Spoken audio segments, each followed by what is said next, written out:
마지막 장에 오늘 당신의 완벽한 삶을 즐겨라. 꽃망울을 터뜨릴 때의 고통이 두려워서 꽃망울 속에 머물러 있으면 더 큰 아픔을 겪는 날이 올 것이다.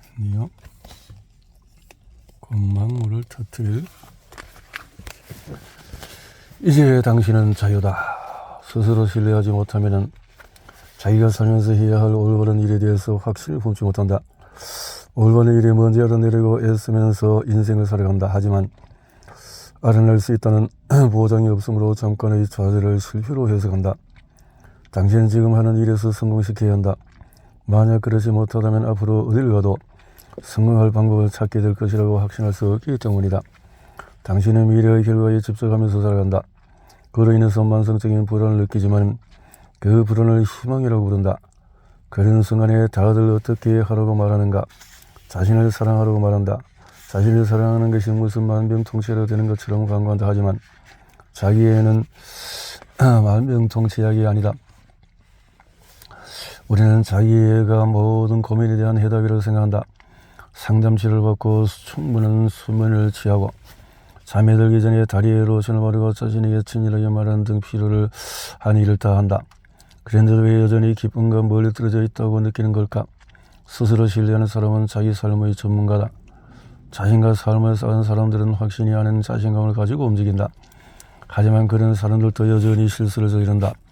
가끔은 최선이 무엇인지 잘 모를 때도 있다는 것을 알아야 한다. 전문가가 되기 위해서 모든 대답을 다 알아야 할 필요는 없다.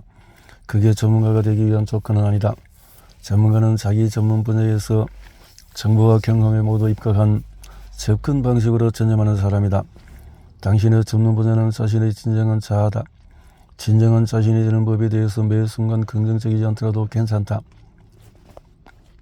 당신은 끊임없이 변하고 있는데 어떻게 항상 확신할 수 있겠는가? 더 많은 정보와 경험이 쌓이면서 정답이라고 생각했던 것이 바뀌고도 상관없다. 열심히 기울여다 보면 사실 정답은 없다거나 계속 바뀐다고 말하는 걸 꾸준히 듣게 될 것이다. 단 하나의 명확하고 올바른 경로가 존재하는 경우는 거의 없다. 우리 삶의 정의와 역사를 인정하면 세상에서 가장 똑똑한 사람은 나는 모른다라는 말을 가장 많이 하는 사람이다. 다음은 자신에 대해서 신뢰에 대한 오해 3가지를 가져왔다. 원할 때마다 원하는 일을 할 수가 있다. 자신을 신뢰하는 사람은 스스로에게 솔직하다. 우리는 자신을 많이 신뢰할수록 강박적일 거라고 생각하는데 사실은 그 반대다. 자신을 가장 신뢰하는 사람은 자신을 가장 존중하는 사람이다. 외부의 조언이나 안내가 필요 없다.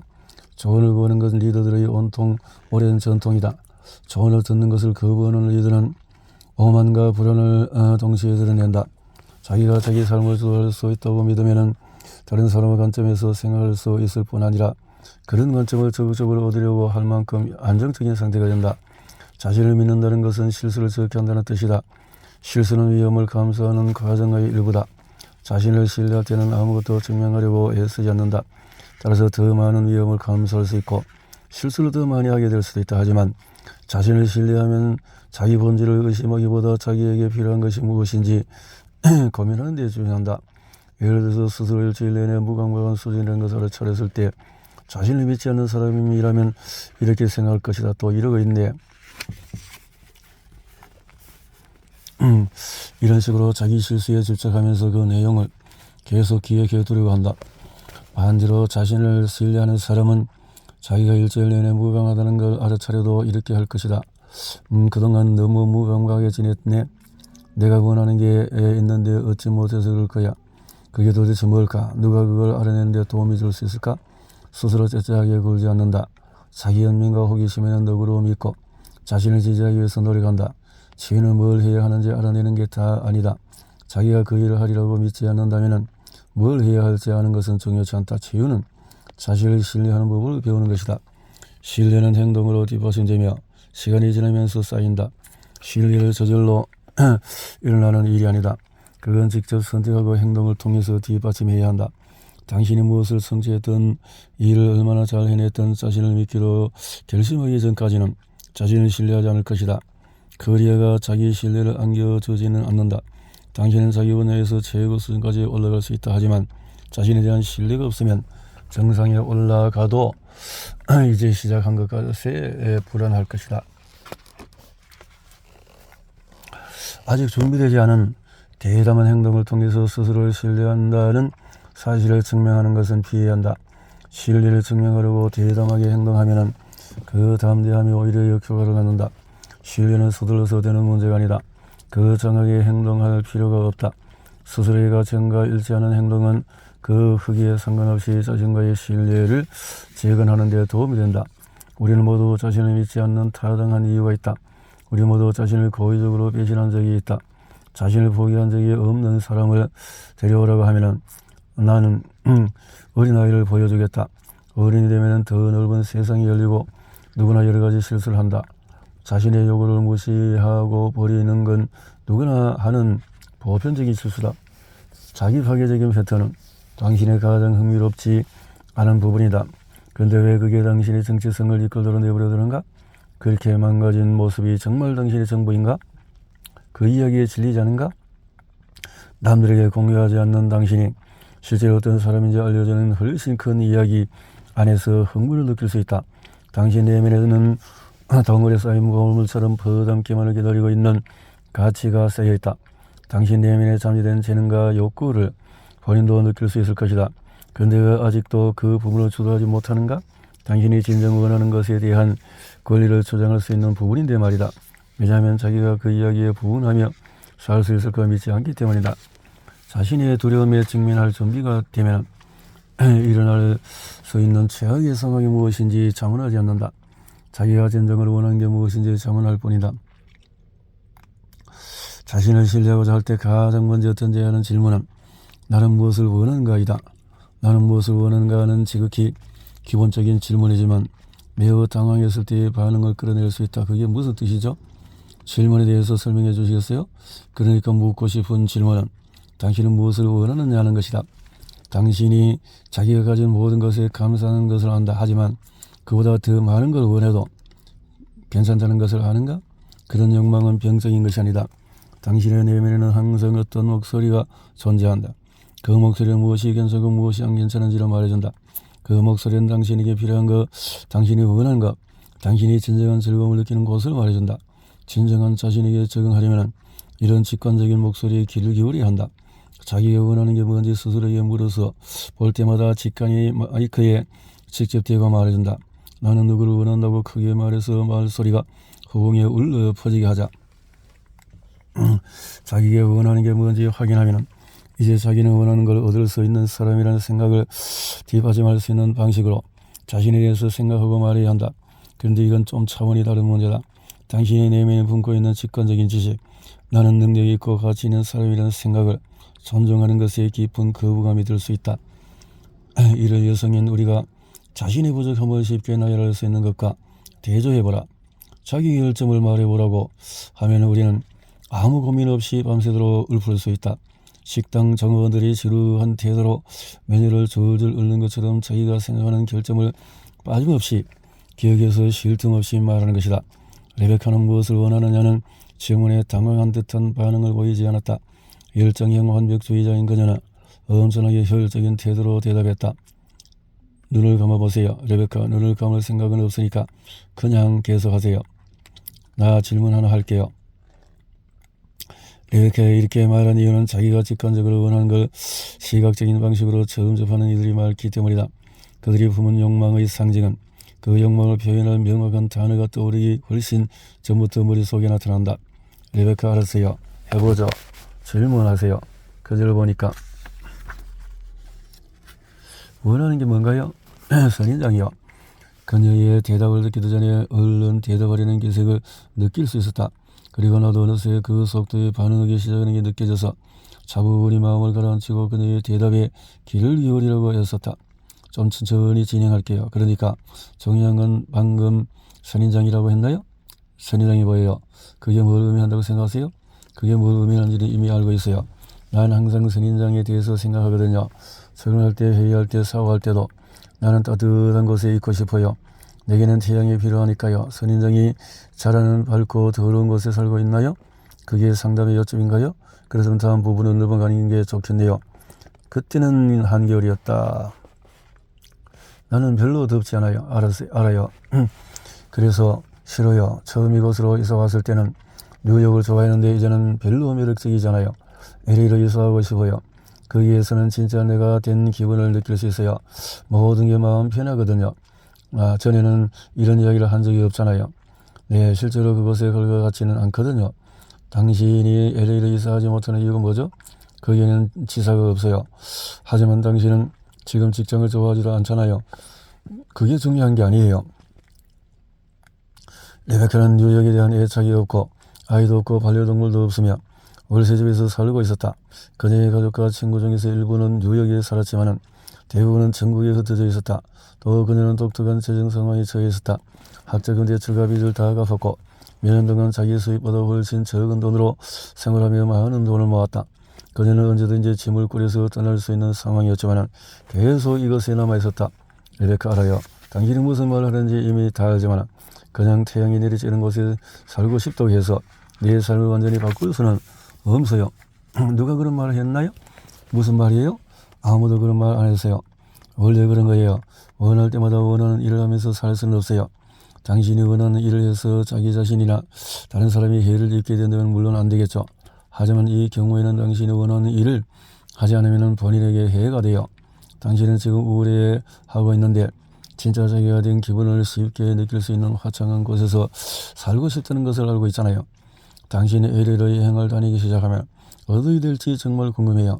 당신도 궁금한가요? 아니면 나 혼자만 궁금한 건가요? 아니요. 거기서 더 많은 시간을 보내고 싶어요. 비행기가 LA에 착륙할 때 내 몸 뭔가 잃어간 듯한 느낌이 들어요. 그곳에 사는 낯선 사람들과 이야기를 나누면 기분이 좋아져요. 거기서는 다른 사람이 되죠. 더 자유로워지는 기분이에요. 뉴욕에 도착할 때는 기분이 어때요? 장례식장 온 것 같네요. 아주 강한 표현이네요. 이곳에 사는 걸 정말 싫어하는군요. 여기가 싫어요. 아까 원할 때 원하는 일을 하면서 사는 건 옳지 않다는 자기의식에 대해서 이야기했죠. 그렇다면 당신이 하기 싫은 일을 하면서 살아야 한다고 느끼는 이유가 뭔지 궁금해 본 적이 있나요? 이 대화가 마음에 안 드네요. 좋아하라는 얘기는 안 했어요. 나한테 뭘 묻는 건가요? 대체 내가 무슨 말 하기를 바랬어요? 당신은 항상 원치 않은 일을 해왔잖아요. 당신 자기의식과 자유를 그대로 상태로 유지하고 싶은지 진지하게 생각해봤으면 좋겠어요. 다음 상담 시간에 레베카는 자기가 장차 LA에서 살지의 세세한 부분까지 상상하기 시작했다고 드러났다. 그녀의 시야가 넓어지고 있었다. 미래의 집을 상상하는 즐거움을 응원하기 위해 내가 현관에 대해서 품고 있는 애정을 우편함을 주문 제작하는 것 같은 별난 일들의 비유를 이야기했다. 그게 무슨 말이에요? 문은 하나하나 다 다르거든요. 아니 우편함 얘기예요. 그러니까 자기 집에 있으면 자기 우편함을 고를 수 있어요. 이곳에서는 쓰는 공용 우편함과 다르죠. 자기 한 우편을 고를 수 있다고요? 다들 그렇게 해요. 네, 그렇게들 하죠. 그 말을 들은 레베카는 완벽한 우편함을 찾기 시작했다. 그녀는 우편함을 검색하면서 말로 표현할 수 없는 즐거움을 느꼈다. 가끔 마음에 드는 제품의 스크린샷을 내게 보내기도 했다. 그러면 나는 선인장과 태양 이모콘으로 답장을 보냈다. 우리는 그녀가 느낀 즐거움이 훨씬 깊은 욕망에 어떻게 영향을 미치는지 얘기했다.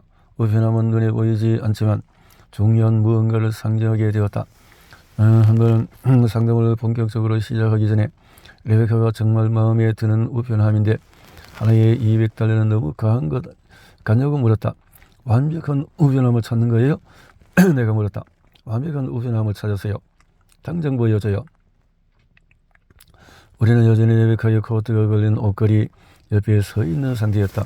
레베카는 잠시 휴대폰을 만지작거리다가 내게 건네줬다. 정말 이상하게 들린다는 것은 알지만 그녀가 선택한 우편함을 보면 그건 마치 갓 태어난 아기 사진을 보는 것 같았다.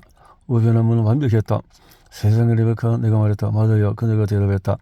레베카가 LA로 이사가기 전에 2년이 걸렸다. 누구나 그렇듯이 그녀도 원하는 것은 뭐든지 할 수 있다는 기분을 느끼기 위해서 고군분투했다. 또 용감하고 배담하게 자신을 신뢰하는 걸 어렵게 만드는 우울증과도 싸웠다. 하지만 그래도 위해서 불가능한 건 아니다. 그녀는 해냈다. 레베카는 자신의 욕망을 결코 현실이 될 수 없는 환상처럼 취급하지 않고 임박한 현실의 틀 안에서 자기 욕망을 즐긴 덕분에 캘리포니아로 이주하게 되었다. 많은 열정형 완벽주의자들이 그렇듯이 레베카도 프로세스 완벽주의에 걸려 넘어졌다. 그녀 모든 단계가 너무 오래 걸린다고 느꼈다. 그냥 움직이기까지 걸리는 시간이 실패에 대한 그녀의 두려움을 보여주었다. 예를 들어서 그녀는 부동산 중개인에게 연락하는 데만 4개월이 걸렸다. 이 일 때문에 그녀의 마음속에는 다음과 같은 두려움이 기반한 메시지가 표시되었다. 시작하는데 시간이 얼마나 걸리는지 봤지? 이걸 정말 원했다면 지금쯤 다 끝냈을 거야. 넌 절대로 이걸 시행하지 않을까? 이 어리석은 환상 때문에 그냥 정식만 상만해지잖아. 일이나 해. 레베카가 부동산 중개인에게 연락하는데 4개월을 했다는 사실이 그녀가 평생 일에 갈 자격이 없다는 것을 의미하는지 판단해야 했다.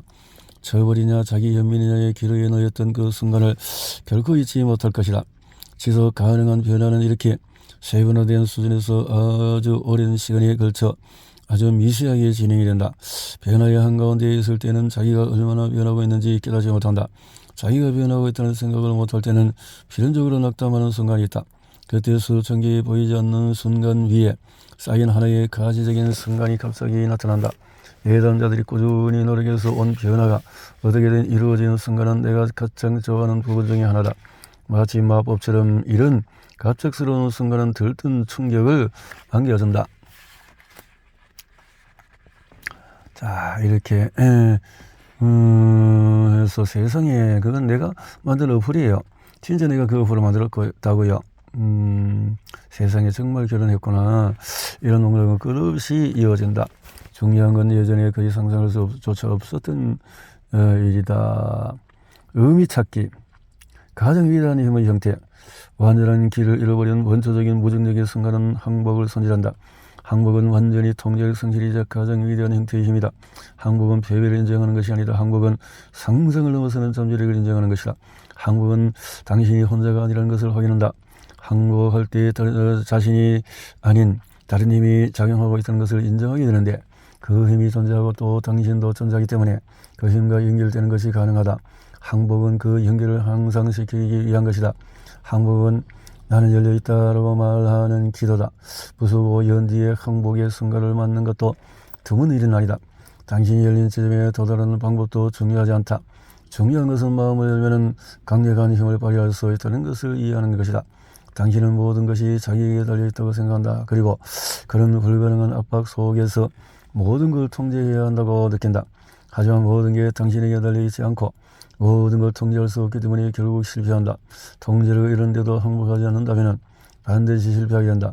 당신은 자신의 개인적인 자아 외에는 아무것도 믿지 않기 때문에 스스로를 변화시키는 데 실패하면 남는 게 없다. 통제를 잃었을 때 항복하면 가능성이 남는다. 항복하는 과정에서 자기가 모든 질문에 대한 모든 답을 알고 따라서 우주를 전체적으로 지배할 수 있는 전지적인 존재로라는 나르시즘적인 생각을 보이기 때문에 가능이 생기는 것이다. 2017년 한 연구에서는 적응적인 완벽주의자, 부적응적인 완벽주의자, 비완벽주의자의 웰빙 차이를 조사했다. 적응적인 완벽주의자는 자기 삶이 매우 의미 있다고 보고한 반면에 부적응적인 완벽주의자는 아직 의미를 탐색 중인 경우가 가장 많았다. 우리에게 의미를 안겨주는 일이 반드시 정의로울 필요는 없다. 눈맞춤의 힘, 공공도서관의 중요성, 항상 몸에 좋은 간식을 준비하는 사람이 발휘하는 힘도 믿을 수 있다.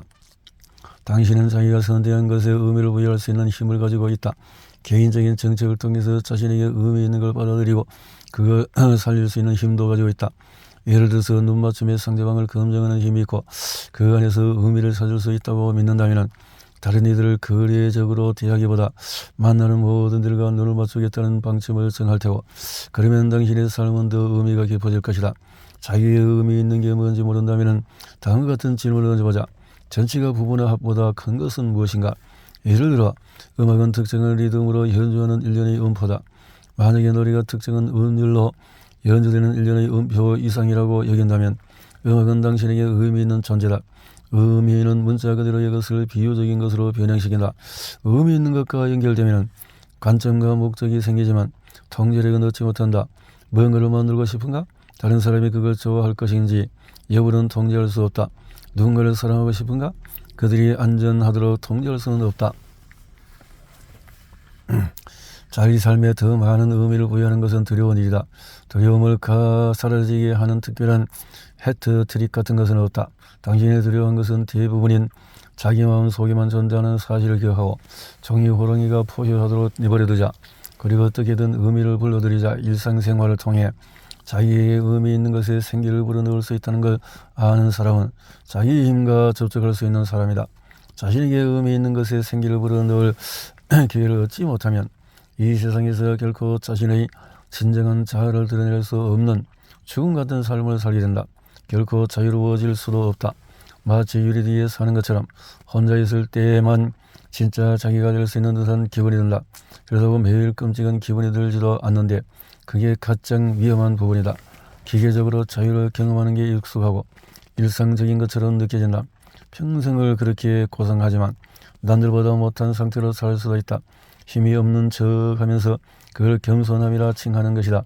자신의 힘과 존재를 축소하는 것은 겸손함이나 점잖음 같은 것의 반영이 아니다. 자신의 강점을 통해서 이끌면서 동시에 모든 인간은 무언가에 재능이 있다는 것을 인정하는 것이 바로 겸손이다. 우리 뒤에 벗어나면 태양이 지금까지 원한다는 느낌으로 피부에 와 닿는다. 계속해서 즐거움을 부족하면 당신은 믿고 힘을 맡길 수 없는 사람이라서 나무 통제가 필요하다는 신호를 자신에게 보내게 한다. 통제 사고방식에서 볼 때 즐거움은 주의를 산만하게 한다. 외부적으로 검증된 가치를 지속적으로 제공해야 하는 희소성 모델 안에서 움직일 때는 만족감을 느낄 시간이 없다. 그래서 기쁨을 지식화하기 시작하면서 나중에 매우 행복해지기 위한 훌륭한 계획을 세운다. 힘의 사고방식에서는 오늘 당장 자기 세계에서 즐거움을 느낄 수 있다. 그럴 자격을 획득했거나 나쁜 사람 또는 무례한 사람이 되고 싶어서가 아니라 지금 당신이 살아있기 때문이다. 즐거움이 기쁨을 부르고 신뢰가 즐거움을 부른다면 신뢰를 부르는 것은 무엇인가? 자기 용서, 스스로 신뢰하는 지름길. 자기 자신과 신뢰를 다시 쌓으려면 지금 용서해야 할 필요가 있는 과거의 자신을 조사해서 목록을 작성해야 한다. 신뢰를 회복하고 자신을 용서하는 건 힘든 일처럼 들리지만 꼭 힘들어할 필요는 없다. 신뢰와 용서는 이분법적이지 않기 때문에 몇 분 안에 신뢰와 용서를 다시 쌓기 시작할 수 있다. 당신은 자신을 조금 혹은 많이 혹은 그 중간 정도로 신뢰할 수 있는데 평상시에 늘 그럴 수도 있고 전혀 아닐 수도 있고 암묵적으로만 신뢰할 수도 있다. 용서도 마찬가지다. 자신을 조금 혹은 많이 혹은 중간 정도로 용서할 수 있는데 평상시에 늘 그럴 수도 있고 전혀 아닐 수도 있고 무조건적으로 용서할 수도 있다. 속담에도 있듯이 용서는 우리가 건너가는 선이 아니라 걸어가는 길이다. 자신을 암묵적으로 신뢰하거나 무조건적으로 용서하지 않아도 괜찮다. 자기가 건강하거나 치유되었다고 여기려면 삶의 모든 범주에서 자신을 100% 사랑하고 용서하고 신뢰해야 한다는 생각은 정말 터무니없는 생각이다. 예를 들어 여성들은 자기 몸을 있는 그대로 사랑하기 전까지는 자신을 사랑하는 게 의미 없다는 잘못된 생각 때문에 끊임없이 자기 몸을 사랑하리라는 말을 듣는다. 의도는 좋지만 자기 몸을 사랑하라는 지시는 계속해서 여성의 몸을 행복에 이르는 주요 경로로 삼으려고 한다. 자기 몸을 사랑하는 것은 가장 인상적인 자신감의 표시로 인식되는 동시에 여성의 정신건강을 나타내는 가장 성공적인 깃발로 묘사되기도 한다.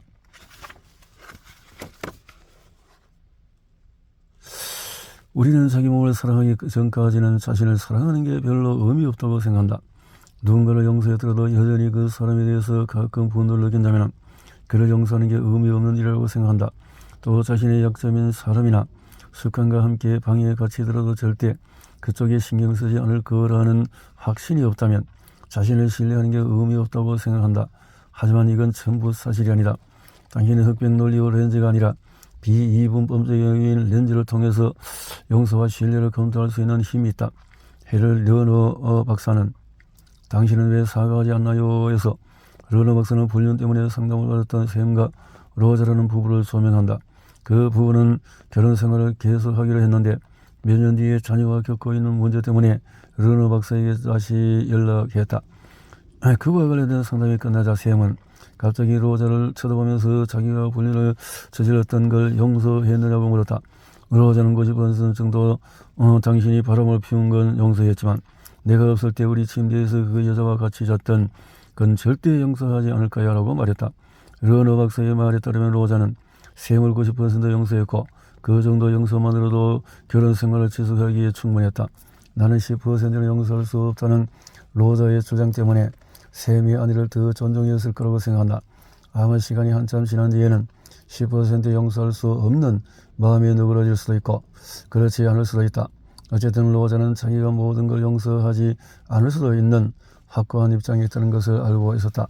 다른 사람을 용서할 때와 마찬가지로 자신을 꼭 100% 용서해야만 앞으로 나아갈 수 있는 것은 아니다. 완벽주의자는 자기 용서와 관련해서 상당한 저항에 직면한다.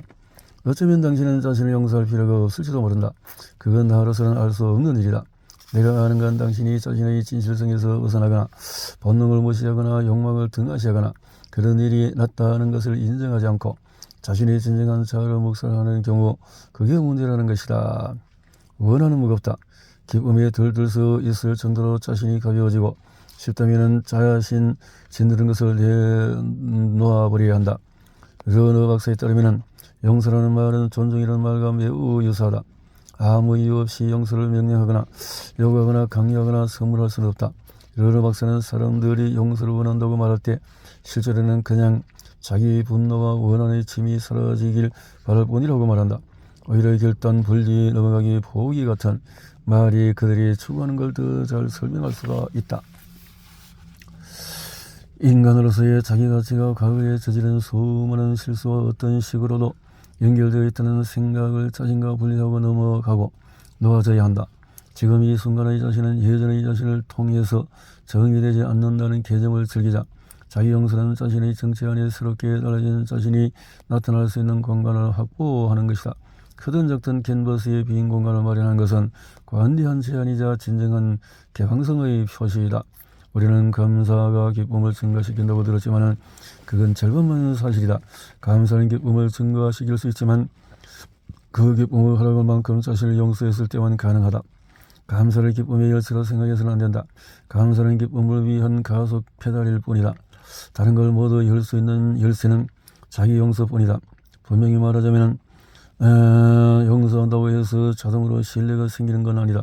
당신이 용서하고 더 이상 원한을 품지는 않지만 전혀 신뢰하지 않기 때문에 가까이 다가오는 것을 허락하지 않는 이들이 있는가? 사랑, 신뢰, 용서 중 어느 것도 다른 것을 보장하지 않는다. 요약하자면 자신을 용서하고 원한을 풀어야 자신과의 신뢰를 재구축할 수 있는 깨끗한 표면이 생긴다. 확실성은 실제가 아니다. 확실성은 실제가 아니다. 상담 치료사들은 확실히 뒤집히는 모습을 계속해서 목격한다.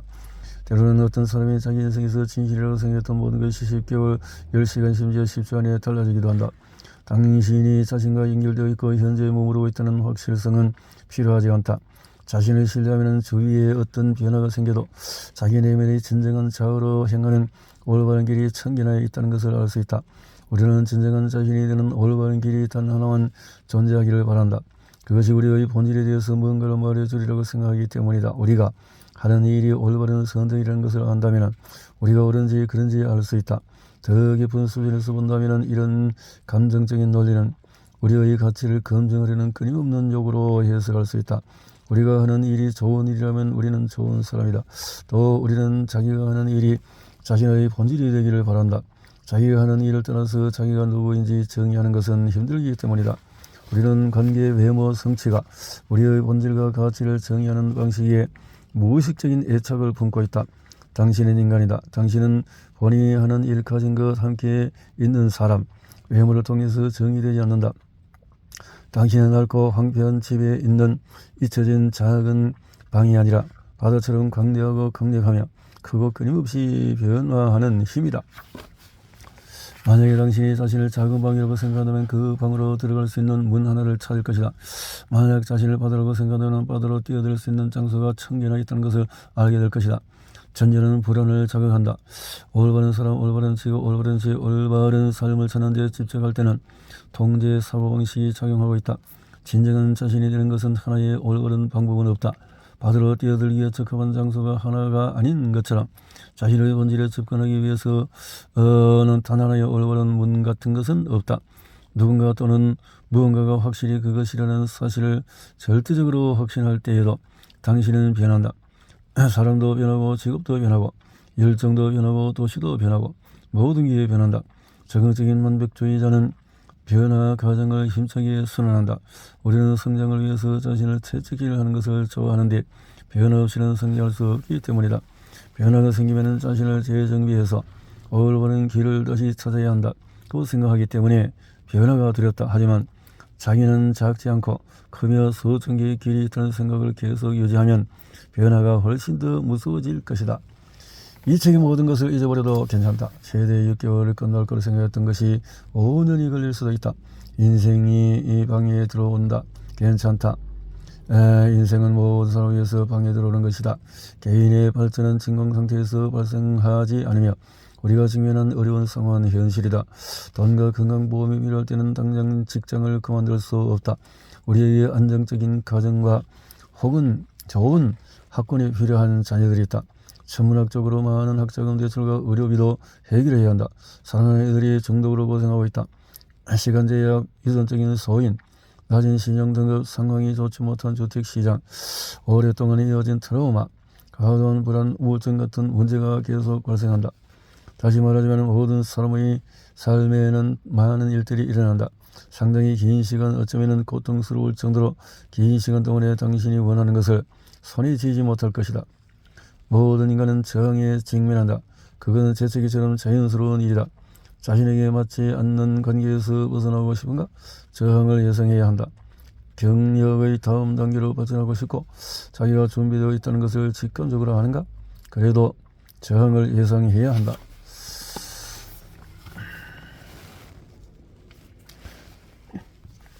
저항이 생기는 건 당연히 좋은 징조다. 저항은 꿈이 있어야만 나타나기 때문이다.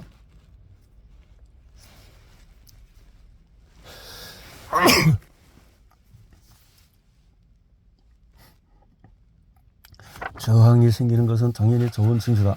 저항은 꿈이 있으면 나타나기 때문이다. 그 꿈은 햇빛을 향해 솟아오르는 나무처럼 우리 정신 속에서 발달하기 시작한다. 꿈이 클수록 그림자도 커진다. 저항은 좋은 것이다. 그런 당신이 뭔가 현실적인 것에 도달했던 것을 의미한다.